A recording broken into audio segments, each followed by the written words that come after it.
Breaking news. Breaking news. Cameroun, Tété Combo 2020, la commémoration de Rudolf Douala Mangabel. Merci de rester sur CNN. Breaking news. Pour la 105e commémoration du Tété Combo, les organisateurs ont voulu une célébration particulière du fait des mesures barrières. Ils l'ont étendue sur une semaine pour éviter les attroupements. Ce 8 août 2020, journée des rituels, les cérémonies se sont déroulées respectivement sur le site de Pendaison, à la marine marchande de Bonanjo, ensuite au caveau des Rois et au cimetière Djonjo. Les autorités administratives, religieuses, les chefs traditionnels Sawa et d'autres communautés, les filles et fils du Cameroun et les élites du canton Bel se sont associés à la chefferie du canton Bel pour la 105e commémoration du Tété Combo, le grand sage. Sans oublier un détachement de la marine marchande, le même jour à Ibolova, Martin-Paul Samba est fusillé par les Allemands. En effet, Rudolf Douala Mangabel fut parmi les hommes les plus illustres du Cameroun. Né en 1872 à Cameroun Town, ancienne appellation de la ville de Douala, il s'était opposé à la mainmise allemande sur la ville de Douala. Après ses études en Allemagne, Rudolf Douala Mangabel rentre à Camerounstadt, Douala, en 1896 et à la suite de la mort de son père en 1908, il est intronisé chef supérieur du clan des Bels. En 1810, les colons allemands au Cameroun soutiennent un projet d'urbanisation et prévoient pour cela d'exproprier les Douala de leur lieu d'habitation traditionnel. Rudolf Douala Mangabel va s'opposer à ce projet qu'il qualifie de projet d'apartheid. Il entre en contact avec certains chefs de l'intérieur du pays, notamment les chefs de Yabassi, Yaoundé, Tchang, Bagno, Ngaoundéré, Bali, Baham et le roi des Bamoun. Il demande leur appui dans le conflit qu'il oppose avec les autorités coloniales allemandes. Informé des contacts pris par Rudolf Douala Mangabel avec les chefs supérieurs de l'intérieur pour le soutenir dans sa lutte, l'Allemagne ordonne son arrestation et celle de son secrétaire Ngosodine, sous l'inculpation de haute trahison. Les partisans de Douala Mangabel, de Ngosodine et leurs proches parents sont tous arrêtés en juillet 1914, enchaînés et jetés en prison. Après une instruction rapide, Douala Mangabel et Ngosodine sont jugés, condamnés à mort, puis exécutés par pendaison le 8 août 1914. Le Tété Combo s'est placé sous le signe du contexte du Covid et des mesures de distanciation. Ce Tété Combo a été différent des précédents parce que, compte tenu de ces mesures, nous l'avons étalé sur une semaine. Le gouverneur a donné le coup d'envoi et durant toute la semaine, on a eu différents passages, des femmes, des filles, des hommes en cabas. Nous avons eu les associations, nous avons eu les élus, nous avons eu les élites, nous avons eu les doualais, c'est-à-dire les communautés doualaises, parce que nous avons les communautés Aoussa, les communautés Béti, les communautés Bamleke qui ont voulu rendre hommage au King Bell, Tété Combo.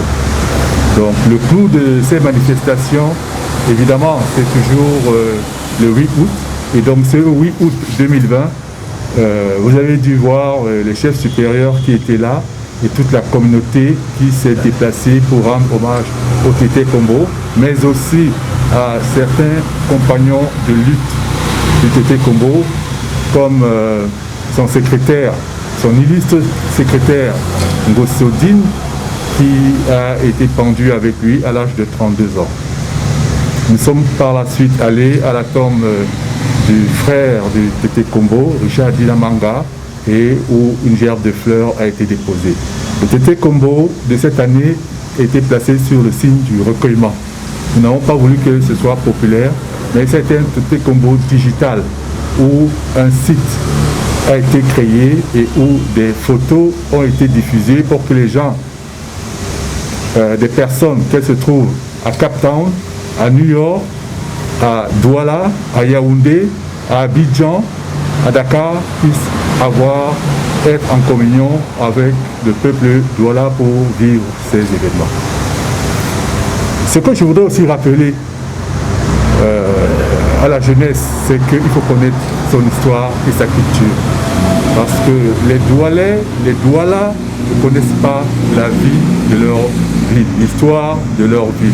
Il faudrait savoir que l'expropriation n'a pas commencé en 1914, mais cette expropriation a commencé en 1892.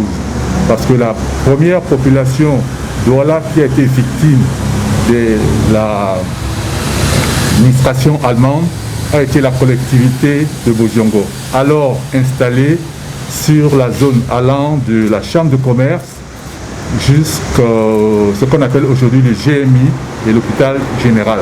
Donc la collectivité de Bojiongo a donc été expropriée pour se retrouver à Bali, puis ensuite sur le site que leur a offert leur chef, leur illustre chef, Ekola Moisseau, où les Bojiongo sont installés aujourd'hui.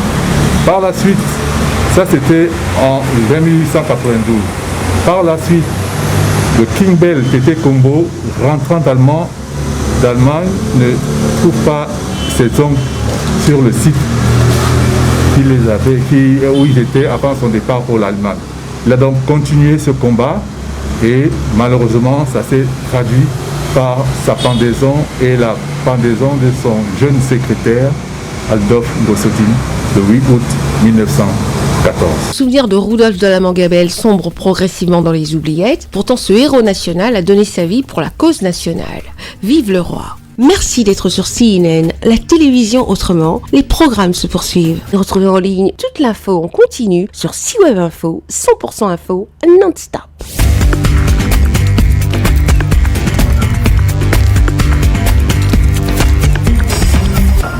Breaking news. Breaking news. Sur CNN.